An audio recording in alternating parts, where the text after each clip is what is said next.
So what's the lead-in for this? I guess this can be the lead-in.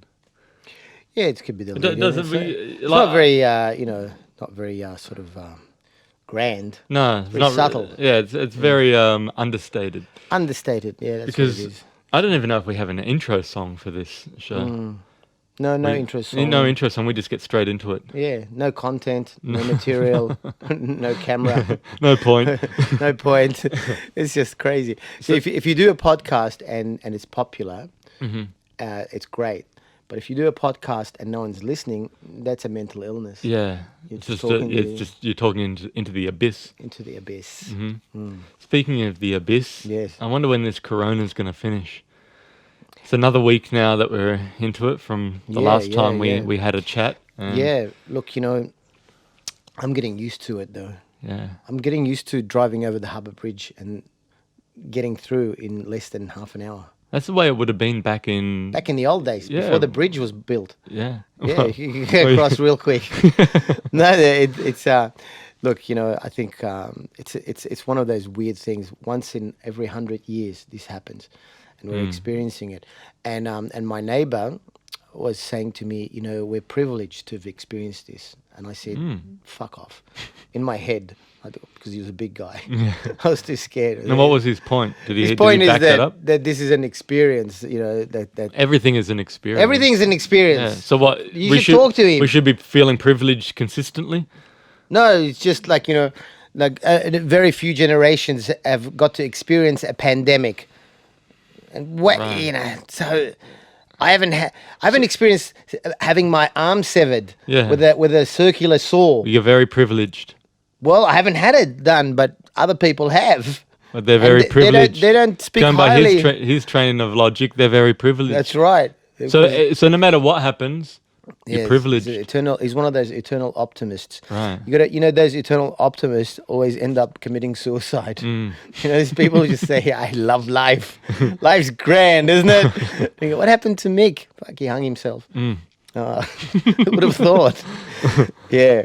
No, Yeah, it's, it is. But in a way, though, it is a very Buddhist way of thinking too. Yes. That where whatever happens, whatever you experience is an experience, and it is what it is. It's always what we attach to it that gives it That's the right. severity or the. But I think if in this coronavirus, if you're having a loved one that dies from it, that's not privilege. It's not very privileged. No. So you should tell him that next time you Yeah. talk to him Well, about it. Because I hopefully- think it is easy for people who are very detached from all of that to say, "Oh, this is fine. I'm just hanging out at home." But there are actually people out there dying from this. And Yes, I know this sounds really heartless.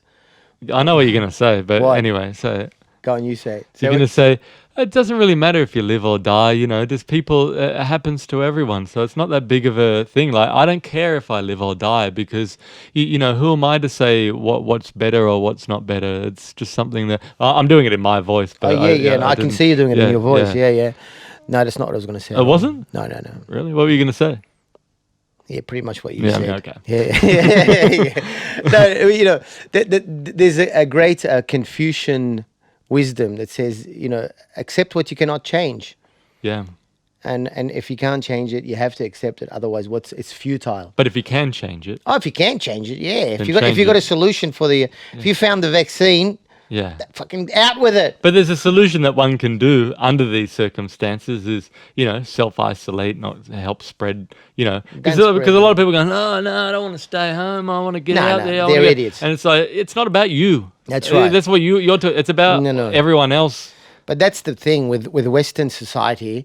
The individual is so important, and their Yeah. rights and their freedoms. How does this affect me? Yeah, where in China they're controlling it better because the greater good is what's important.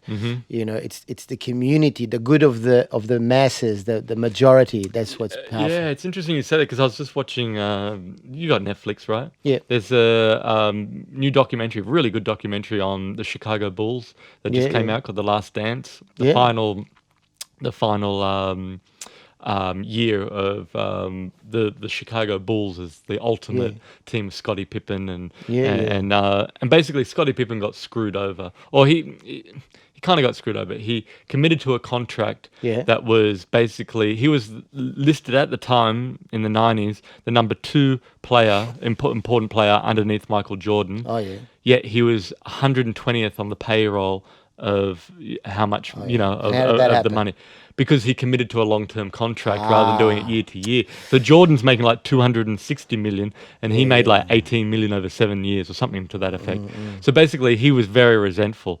So he had to get operation on his foot, I believe. What, to get more money? No, he had to get it because he injured himself. But he waited until the end of the summer, beginning of the season, to get the operation. So he was out of the season for the first part. Michael Jordan was making that point, saying, you can understand why he was pissed off with the management and the powers that be and being under such a restraint with that contract. However, Michael Jordan said he could have got the surgery earlier, and it's not about him; it's about the team. Yeah. So there's a bigger collective That's idea right. to get behind as opposed to your individual. There's something more important than just you. Yes. It's not all about you, And I want to do this. I want to when I go to America, I want to go to watch the Chicago Bulls and then go back to the dressing room, and then say something really derogatory, maybe even racist, and then run and call it running of the Chicago Bulls. And if you get caught, you're going to get bashed. but if you don't, it's thrilling, right? Yeah, you should say it in Spanish. A bit more. Yeah, it's I don't speak Spanish. I say it in Arabic. Everything that's said in Arabic is offensive. Yeah. Makes girls wet when I speak in Arabic. Yeah? You know why? Why? You tell me. Why? Because I spit. Oh. Lord, that's your line. That's very good. That's very your good. line. I actually did. I wanted you to have the line. You didn't have to tell everyone that was... I wanted to tell everyone because we were talking about it once. We were driving in the car and we were chatting about it. And I was arguing very unsuccessfully that Arabic is a very sexy language when it's spoken properly. Yeah. And, it's romantic and makes girls, makes them wet. And I remember you went on stage that night, and I was watching in the wings to see how it went down. You said the line. You said because I spit. Everyone laughed, and you went, "Oh, I just thought of that." And then you turned and looked at me in the wings. Yeah, I say that every night. So just thought of that then. They go, "Wow, he's clever." Until they see me the next time, they go, "Wait a minute. He's just said the same shit." No, comedy's not as impressive. And that's the thing, because we've experienced a level of fame, but not crazy fame. It's just enough so it's fun, it's exciting, but without being too intrusive. Yeah, but usually I think you get noticed for Akmal a lot.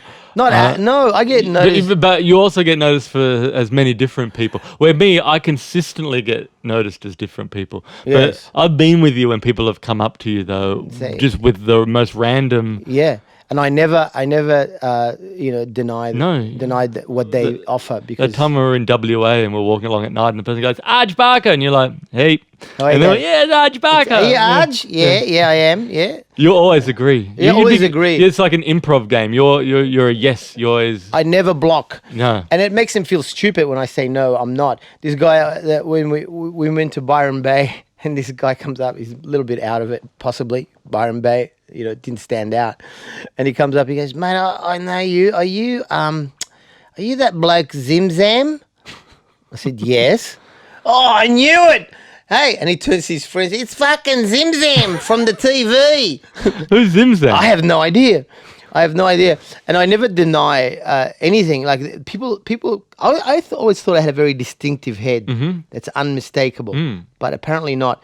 I get people all the time. This girl comes up to me. I was with my wife, and this girl comes up. And she goes, "Excuse me, where do I know you from?" And I never say because I don't know. I'd say, "Well, you'll have to tell me." And she goes, "Are you in my salsa class?" I said, "Yes." And she goes, "Oh, yeah, I haven't been going." And I said, "I know, we've noticed." She goes, "I didn't think I was very good." I said, "Well, that's not what the teacher was saying." And, John said I was good? I said, "Yes." John speaks, can't stop talking about it. He speaks very highly of you. And then another one, this guy goes, "Mate, where do I know you from?" I said, "Oh, you have to tell me." We're in Newtown in Sydney. And he goes, "Did you live next to me? Did you live next door to me in Erskineville?" I said, "Yes." I go, oh, he goes, man, that's been a while. Those were happy times, weren't they? We used to party a lot. And tell me, how's Paul doing? I said, oh, Paul's in prison. Is he? I said, oh, yeah, well, he was selling ice and all sorts of things. He goes, oh, man, I knew he was heading in that direction. Yeah, okay. Carl Barron, I get a lot. You go, hey, Carl. Because Akmal, Carl. Yeah, sure. People get confused. But you get confused for, and I think in your case, it's justified because there is a resemblance. Yeah, for Eric Bana, the actor. I have been mistaken for him quite a lot. Even in the States, I was at Universal Studios and this guy comes over, you're that guy. And I'm like, which guy? The Hulk. And I went, oh, yeah. And he goes, I knew it. Yeah. He goes, oh, yeah, okay. But usually I'm very, I set people straight. Like that time we were in Cannes, we were at that club after the gig. That's right. And the person came up and go, Eric Bana, right? And I went, no, I'm not. Yeah. And then he went up to you.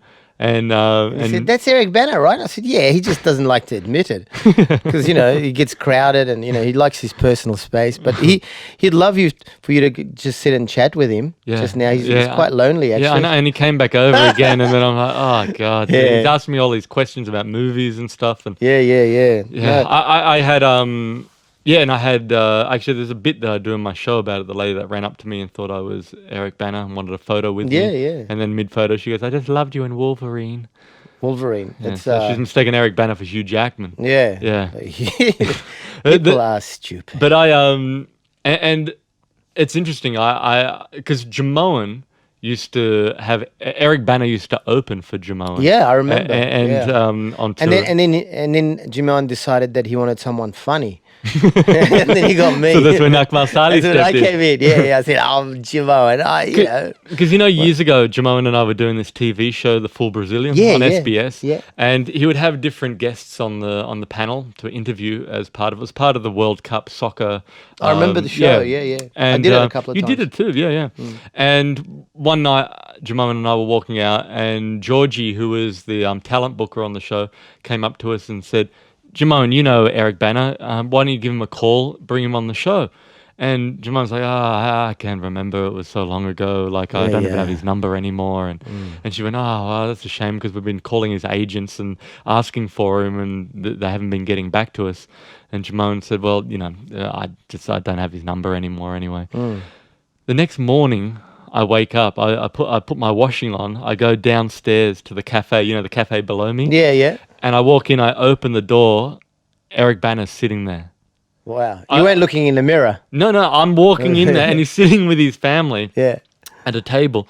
And it's weird, we made eye contact and I'm looking at him thinking, what are the odds of this? Here we are the night before talking about it. Now he's sitting in my local cafe. Yeah, it's a sign. And I'm looking at him and he's looking at me, looking at him walking by. And I just thought, this is a weird experience. And so I went down and ordered breakfast. I'm sitting there and I'm like, should I go up? Now, I don't usually like to go up. I know you do. Yeah, like you've met a lot of celebrities that you passed on having to talk to them. Jackson Brown. Yeah, Jackson Brown. You let him be. Chuck Berry. Yep, Chuck Berry was sitting alone in Vegas. There was no one around him playing the pokies, and you decided not to talk to him. That's right. You got a good memory. You're up yourself. Francis Ford Coppola. Yeah. Talk to we made eye contact though, and I nodded and he nodded. And I thought, that's enough. That's enough. I don't want any more. And so that's why I thought when looking at Eric Bana, I thought, you know what? I'm going to leave him be. He's with his family. I'm just going to let it be. And so I just send an SMS to Jamoan and say, never going to believe it. Eric Bana's sitting across from me right now having breakfast. I sent it to Jamoan. I finished my breakfast. I went back upstairs to go get my washing. I get a call from Jamoan. Is he still there? And I said, I don't know. I've gone back upstairs. I had my chance, but I just didn't want to. He goes, what a shame. We could have asked him to be on the show. So I said, well, we missed out. So I then thought, you know what? What are the chances of this? This is meant to be. I'm doing it for Jamoan. I'm not doing this for me. It's not I'm doing it for Jamoan. Yes, you're very sort of selfless guy. I know that for a fact. I walked back downstairs and I thought, if he's there, it's meant to be. I'll ask him. Everything will be. I go back in. I open up the door again. There's Eric. I start walking towards him. Now, inside of me, though, everything just said, just leave him be. He's with let his him be. family. He's eating. Just leave. Yeah. But He then gets I thought, it all the time. Yeah, and yeah. But then I thought, no. He gets like, are you Joel Osborne? Yeah. He's from the Comedy Store? Yeah. He goes, no, I'm not. Nah. He gets that so Yeah, much. yeah. Yeah. So I went and I stood next to him, and you know when someone's like in a conversation, but you don't want to interrupt them, but also you want to get their attention. Now I'm standing there. He knows I'm there, right? He just I can tell he senses I'm there, but he's given me nothing. Everything inside of me just said, "Abort, walk away, Joel. Don't bother following through on this." But then I thought it's going to look weird of me just walking up to him, just standing there, and then just walk off again. So I thought, right, I'm gonna do the leaning. But you know when you lean in to talk to someone, sometimes you don't touch them, but you just kind of put your hand forward. So I thought I'm going to do that. So I lean in like that to talk to him. He turns and goes. Like that, like reacts to me like I was gonna do something. I went, like defensive. In a defensive reaction. I went, Eric, my name's Joel Osborne. I'm a stand-up comedian. I'm friends with Jaboan, and before I can even say the next thing, he went, say hi to him for me. And he turns around and just goes back to the conversation. Wanker. Well, Wanker. No, look, I get it. He's there sitting having a chat. Yeah, although I am talking about a mutual friend, right? Yeah. And I thought, come on, Eric. I thought I've already You're gone. a shit stand-up comedian, and now you're not even talking to former friends. He's done good work in films, though. He's done good work in films. Oh, yeah. So anyway, I thought, you know what? I never saw him do stand-up, so I can't vouch for that. But I've never saw him. I never saw him do stand-up either. Right. I saw him attempted stand-up. If it was a crime, he would be arrested. Look, I get it. He's sitting down having lunch with or breakfast with his family, right? But you mentioned cannot be. But we're fellow comedians, so there is a connection. And Jamoan, I'm doing Jamoan, this. the guy who helped him get started. So, and come on, Eric, So Eric's turned his back on me. He's continuing with the conversation, and I thought, I'm going to double down on this. I'm going to go in again. So I said, look, Eric, I was just talking with Jamoan, and he was saying how much we're doing this TV show together, and he was saying how much he would love to have you on the show. And they're filming it here in Sydney. I just wanted to pass on the message. And he goes, I'm on tour at the moment. I'm too busy. But he said, thanks for asking, and turns away. And I thought, right, I've fulfilled my obligation here. Yes. He's clearly not interested. I've done it. Yeah. I turn around to walk out the front of the restaurant, of the cafe. But then I thought, my place is in the back. So that's where I came from. So I turn around and start walking. But then I thought, I don't want to make eye contact with him again. So I then turned back around. I walked the long way around Woolworths, up the back alley. I make it through the back car park from where my apartment is. I go back up. I get my washing. All right, well, and I'm talking to myself, I knew I shouldn't have gone up and said anything. But anyway, took it for the team. I go back downstairs. You sure did, yeah. With my washing. I'm putting my washing up. Now, the toilet for the cafe is in the back car park next to where I'm putting the washing up, right? Yes. So as I'm putting it up there, I hear the toilet flush, the door opens, and out steps Eric Bana's son. Yeah. So I'm putting up my underwear, I turn, I see the son, I go, hey.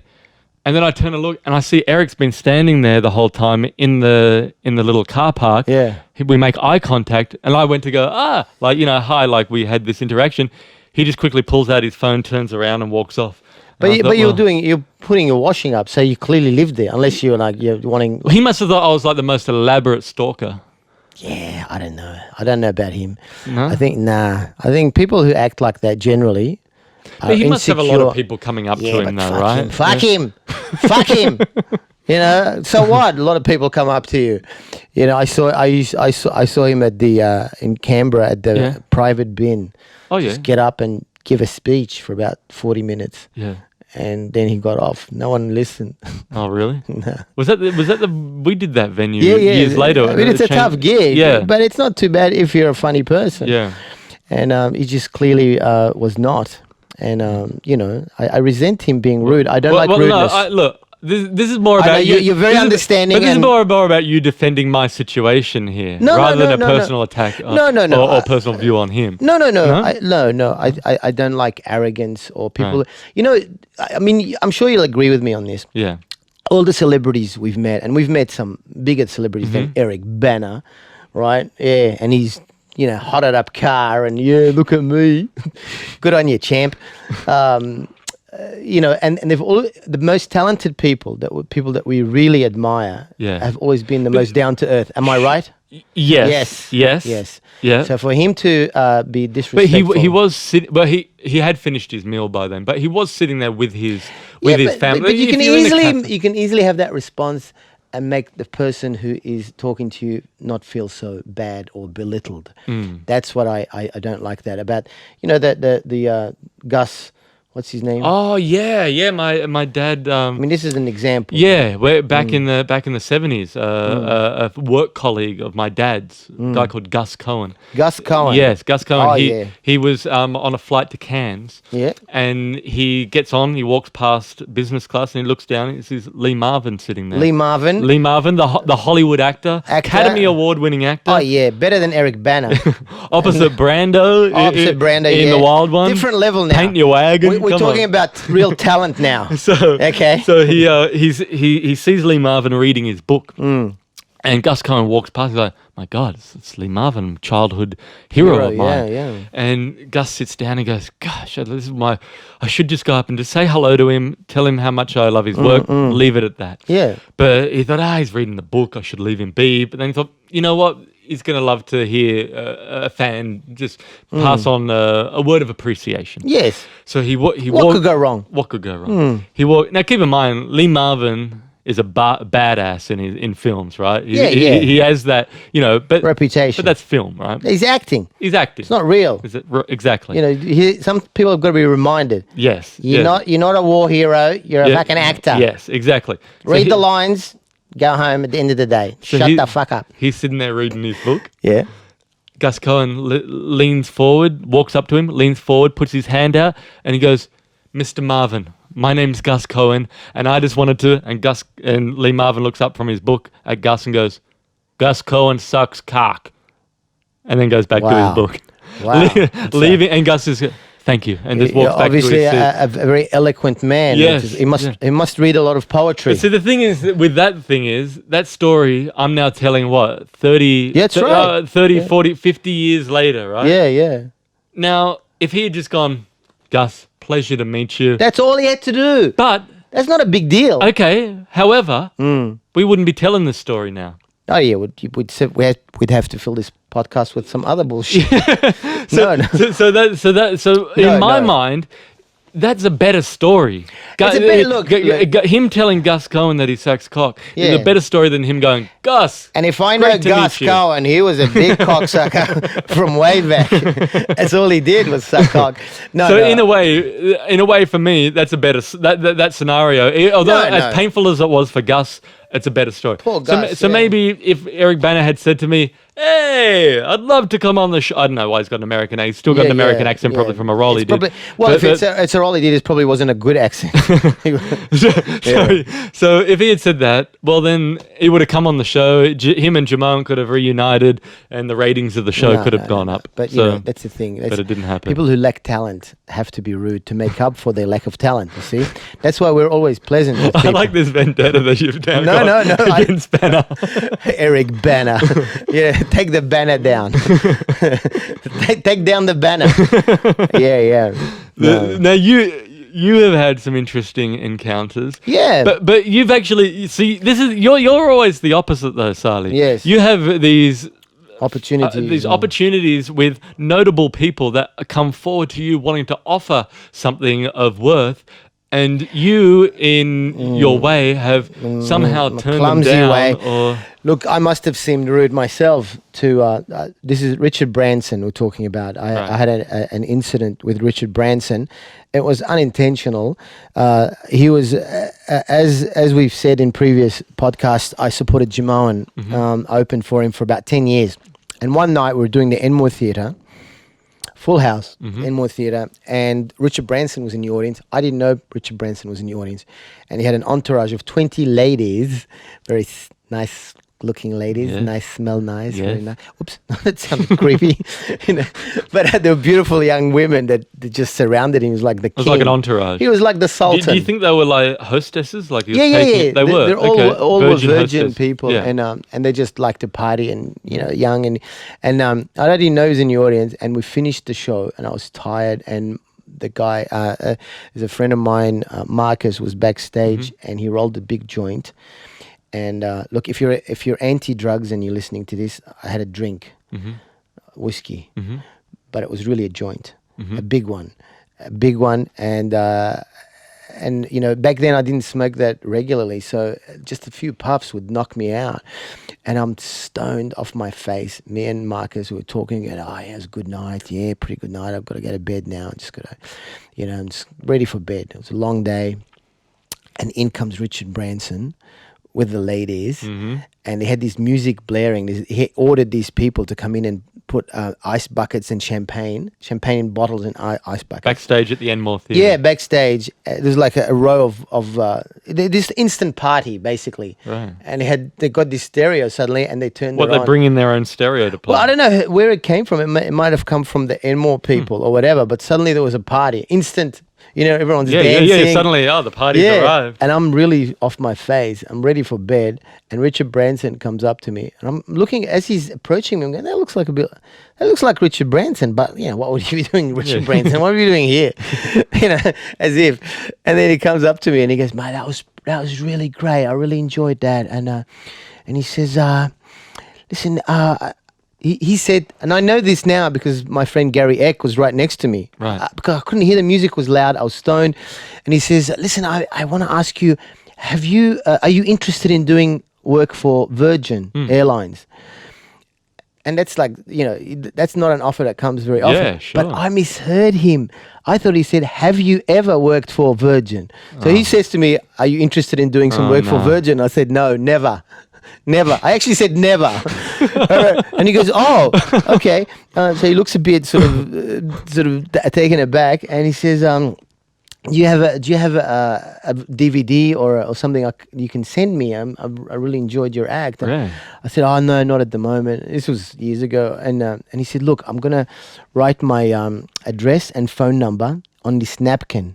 He took out a pen and wrote his address and phone number, his mobile phone number, and Richard, it said. And I went, wow, oh, thanks.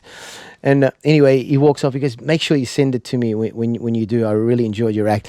And he walks off and he's dancing with 5 girls at once, and you know, and I'm talking to Gary, and Gary explains. He goes, what did you say, never? So what do you mean? And he said, are you interested in working for? And he said, never. And I thought he said, you know, anyway, I sort of, I thought, who cares? Doesn't matter. You know, I kind of let these things slide very easily. Yeah. And then I'm looking at the napkin with his address and phone number. And I turned to Gary and I said, wouldn't it be funny if I accidentally, and I pretended to blow my nose in the napkin. And as I'm doing this, I look up and Richard Branson is looking straight at me.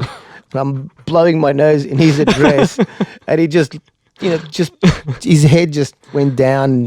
He was just very disappointed that why would he treat me like this? I'm Richard Branson, but I didn't mean it. You know, this is what I love about you, Sally. You are the antithesis of an opportunist. That's right. You like there's so many people in this situation that would take advantage of it and want Richard or go out of their way to ingratiate. But you're totally the opposite. But I should have had that joint. When you get all these, you are offered all these great things from this billionaire, and you just ruin the whole situation. This is an anti-drug message. Don't smoke pot because it can make you lose millions of dollars in gigs. However, yes. Look at Virgin Airlines now. Oh yeah, look at that. Hey, I'm glad I had nothing to do with them. Yes.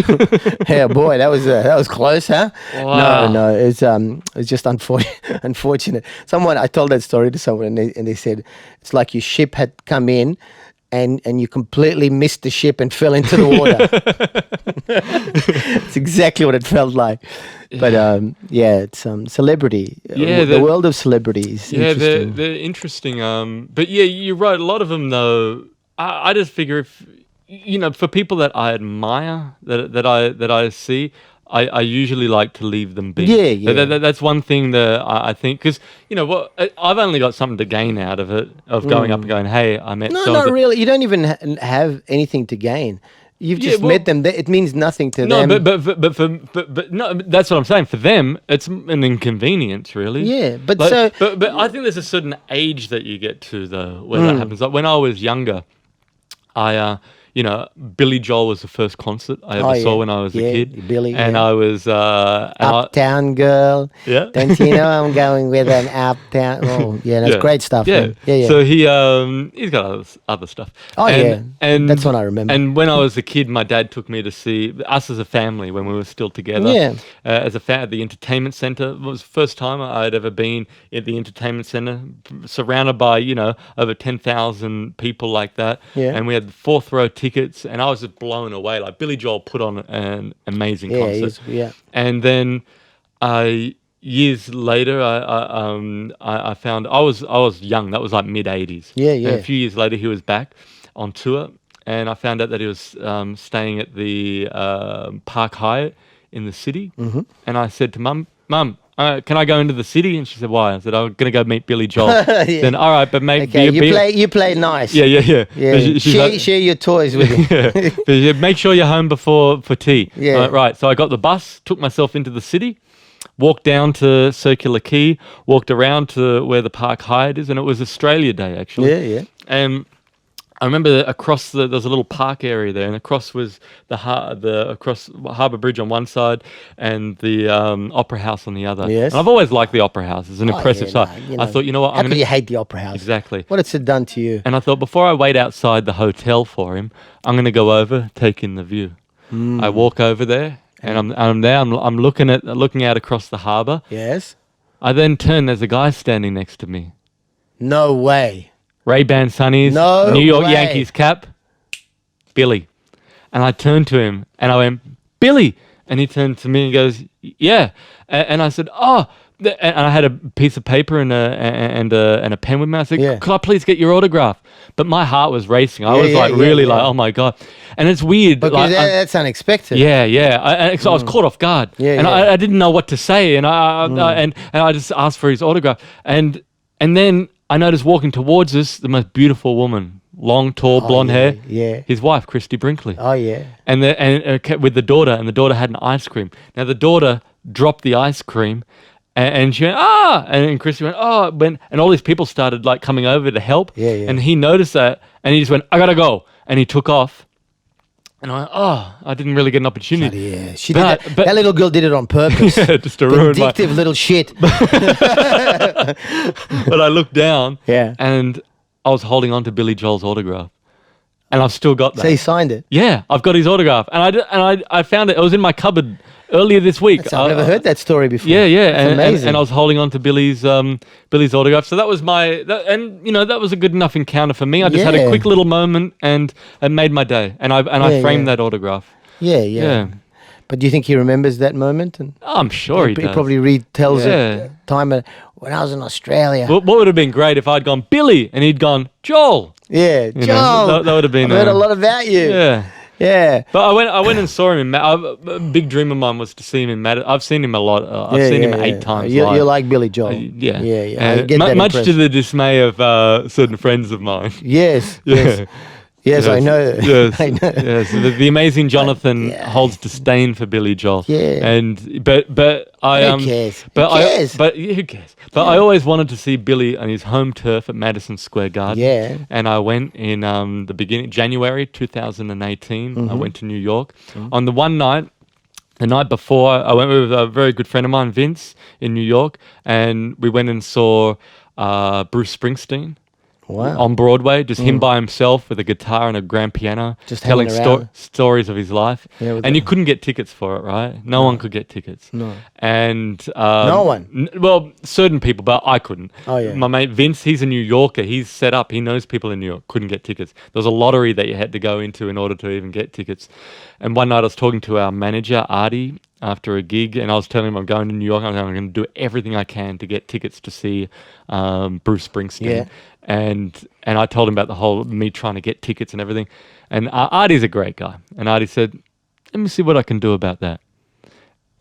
He called up Springsteen's management and got me 2 tickets. Wow. And I couldn't believe it. And I was like, and he goes, look, I wouldn't do this for anyone else, but I know how much this means to you, Joel. There are the tickets. Wow. And so thank you to Artie, Artie Lang. He's a stand-up guy. And so we went and saw Bruce Springsteen.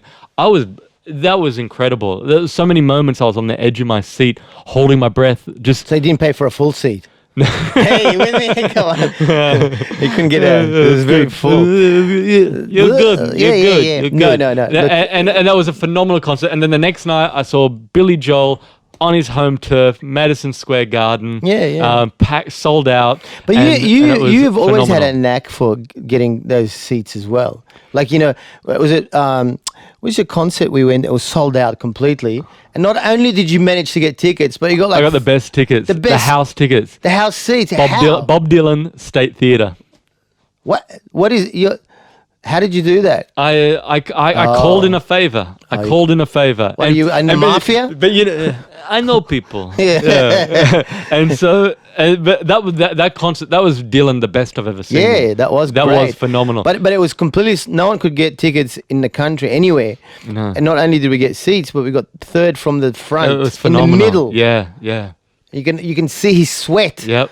You can see him trying to remember his lyrics. You know, it was hilarious. The people behind us, the Dylanologists, you know, true Dylan fans, and they were like, they lean over at the end and go, "How'd you get those tickets?" Yeah. And they were deconstructing everything. Remember afterwards? Yeah. Yes, the way he wore the hat brim to the side and with all the microphones, and it was almost like an art installation with the microphones and the way the light struck him. He was almost making a statement hidden behind the microphones like that. He's just too stoned to show his eyes. And that was that was a phenomenal. We've seen some good concerts together. Yes, we have. We saw Jackson Brown together. Cohen. Now, the one for me that does is a special place for me was we went and saw. Well, you thought that you were coming. Have a bit of water before this story because I know it's coming. You thought that we were going to see. Well, what happened was Leonard Cohen was on his tour, and unbeknownst to myself, it was his final tour. It was actually one of his final performances. Unbeknownst to himself. Yeah, as well. unbeknownst to everybody. He didn't know he was going to die. He had done a tour. I'd been on tour the whole time, so the schedules had conflicted. I hadn't had a chance to see him. Now I'd seen him once live before and been blown away. And he added on one more show at the end of his Australian tour at the Sydney Opera House. And the tickets were like, I don't know, $400 or $390. Yeah, but you are seeing one of the greatest artists in the world. And I managed to get 2 tickets for that show, and they were really good tickets. And now I called you up. I wanted it to be a surprise. I didn't want you thinking that this was the now. We were going to see Leonard. I'm very gullible, like extremely to the point of being almost. Special needs. I can tell you a story. That's another podcast. I can tell you all the times I've been ripped off. And so I believed you when you... But I called you up and I said, listen, I want you to come down to Sydney for this night. The Sydney Opera House are putting on a night that recognises past winners of the Sydney Street Performer of the Year. Yes. And I was lucky enough in my formative years to win that competition, presented at the Sydney Opera House on Today FM, Sydney Street Performer of the Year. And now, I said... Yeah, not once did I think, that sounds like bullshit. Why would they do that? So I said, this is a commemoration evening at the Sydney Opera House for previous winners. Seemed plausible. Right? Yeah. And you went, all right. And I said, listen, they have said you can bring one guest along who has influenced you in your career. And I said, Akmal, you are that person. Yeah. And you said, Joel, I will be there. You said, I'm going to fly down from Byron Bay. I'll stay in a hotel that night to be there for you, my friend. Yes. You paid for the hotel. So, I thought this must mean a hell of a lot to him. Well, I thought it's an all-inclusive. When I like to go all the way out, right? Yeah, but not once did I think, why would they hold a function at the Opera House for previous winners of street performers? That doesn't sound right. It sounds like a lie, but not once. Not once. I believe people when they tell me things. Yeah. And so, So you fly down, I pick you up. Yeah. We take off to we went and had dinner beforehand. Yes. Now there's a side entrance because I didn't want to walk in through the front entrance because I already had the tickets. I know. And you see a sign for Leonard Cohen, right? But even that would have blown it, right? Yeah. So we walked in the side where you walk in the steps up the side, and there's these side ones that go around. And we walked in through there. Then I gave the 2 tickets and held onto the tickets, and we walked through.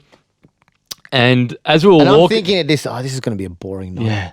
And then you saw God, some guy that was street performer of the year. Hate street performers. there was a guy selling programs for Leonard Cohen. Yeah. And you walked up, and I thought, fuck, this is going to blow the whole thing. You walked up to the guy and said, what's this?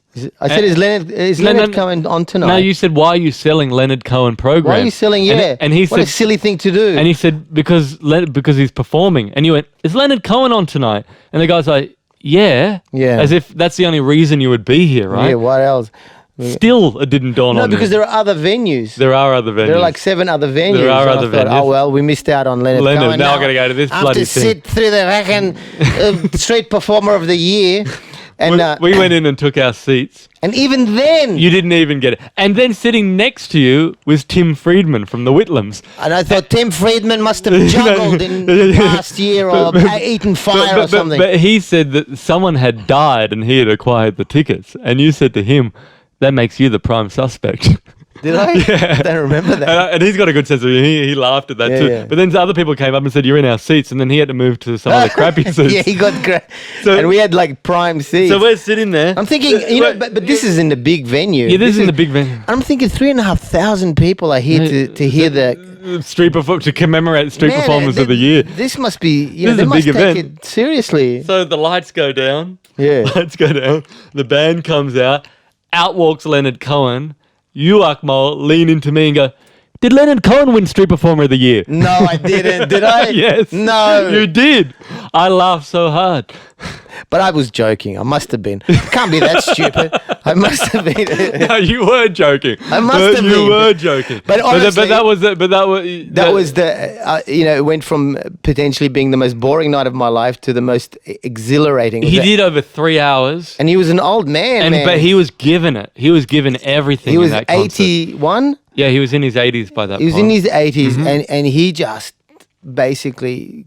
it was one of the best I've seen him. It's the best concert I've ever seen. Really? Without a doubt. Is it the best concert you've ever seen? Yeah. Wow, that's... it was the most moved I've been. Yes, you know what? You're not there to see a concert. You're there to experience. Yeah. And it's like a happening. That's right. And I've sat in that venue watching... I watched Billy Connolly, but I was in the second last row in the top balcony. Yes. And you go, what is... the point of this? Yeah. Is that Billy Connolly or is it some druggie? But then I got us tickets to see Billy Connolly. That's right. And we were second row. Yeah.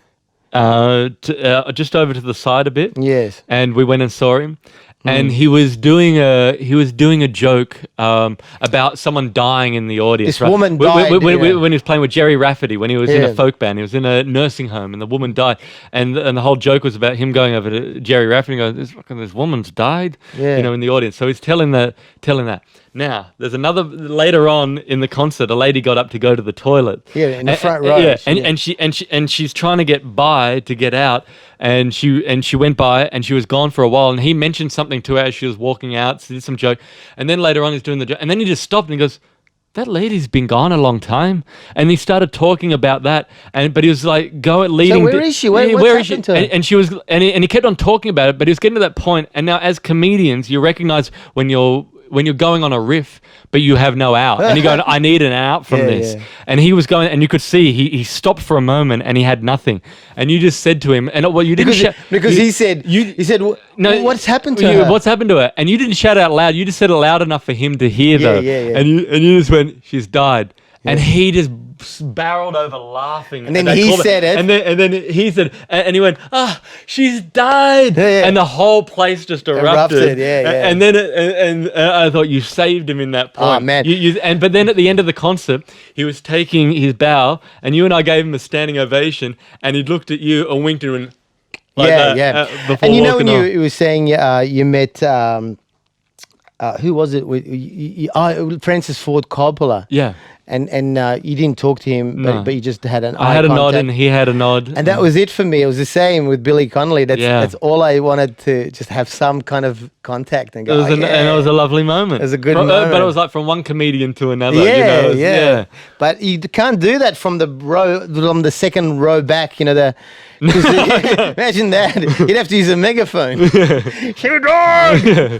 Security. No, good seats are important. They are. Especially with music, I think, and comedy too. Mm-hmm. But it's been lovely chatting with you. It has been. It has been. I look forward to more, and hopefully we get opportunities to go out and see other, see other greats. And unfortunately, John Prine, he passed away. I had tickets to take my dad. I didn't even know who that was. He's great. John Prine is fantastic. He's look some of his stuff up on YouTube. Yeah. You would love. He's got a great wit and a great sense of humor in the lyrics to his songs. Why haven't I heard of him? But Bob Dylan said that he was one of his favorites. Bob Dylan loved him. Yeah. And was he kind of like underground or? No, he was pretty. He's underground now. A lot of his music. He's underground now, huh? Yeah. You missed that one.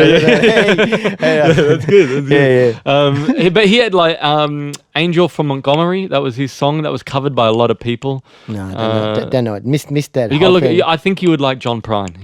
But his last album was great, and one of the last songs he recorded. Was about him going to heaven and what it's going to be like when he gets to heaven. Yeah. And now he's in hell writing songs about it's hot in here. But he unfortunately was claimed by coronavirus. Yeah, he would have been old though. He was only 71. Yeah, but he had cancer in 98. He had surgery, and they had to remove a part of his neck actually. But he was a trooper. He kept on touring. He kept on releasing albums, and unfortunately, I'll never get to see him live now because of this bloody virus. Because he's not alive. Yeah, this damn virus. But you got his records. That's all. Do. What more do you want? I do. That's enough. That's enough. People say, "Oh, Michael Jackson." Well, I've got the best of my. He wasn't going to do anything better. I saw Michael Jackson too. Really? Actually, at the McDonald's that you used to With work Eric at. Bana. No, at the McDonald's that you used to work Really? at. I was walking along George Street, and streets were packed. And I was going into McDonald's when I was a teenager. This is when I used to eat McDonald's. Yeah, teenagers, and I went in. I got my Happy Meal. Oops. And I'm walking back out, and there's just a sea of people on each side of George Street. But George Street was closed down. Out of nowhere, these black Tarago vans just come screaming down George Street around the corner, and they pull up out front. They open, and everyone just went. I haven't heard screams like Beatlemania. Yeah. Screaming, and Michael gets out of the black van. I thought you were going to say the screams were coming from Michael. From within the van. I never heard screaming like that. Oh, I'm so hungry. I need a Big Mac. And he gets out of the place, and I remember he got up and waved like this, and everyone's just going berserk. And he walked, and it was like when you used to walk into the George Street cinemas and up the steps, and he walked in, and that was my one Michael Jackson sighting. Wow, there you go. So yeah. But yes. Well, it's been fun, and it's been a lot of reminiscing, a lot of things I didn't know. No, likewise. About you. Likewise. There's a few stories there I haven't heard. What else are you hiding? Well, we have plenty more to talk about. Yes. So we will explore that in a future chat. And I'm growing my beard as a protest against coronavirus. Right. So I noticed you haven't shaved it in a while. So you're going to keep it going? Well, I'll keep it going as long as this virus is going. Okay, all right. When John Lennon was, his protest against the bed in. Yeah, protest against the Vietnam War. Mm-hmm. Everyone went to burn shit on the street and protested, and he said, "I'm going to bed." Yeah. Me and my wife, we're gonna go to bed. We're just four guys in a band. Yeah, I'm protesting the war by going to bed. That's brilliant. I was practicing in isolation on the piano. I got it down. Yeah, good. Yeah.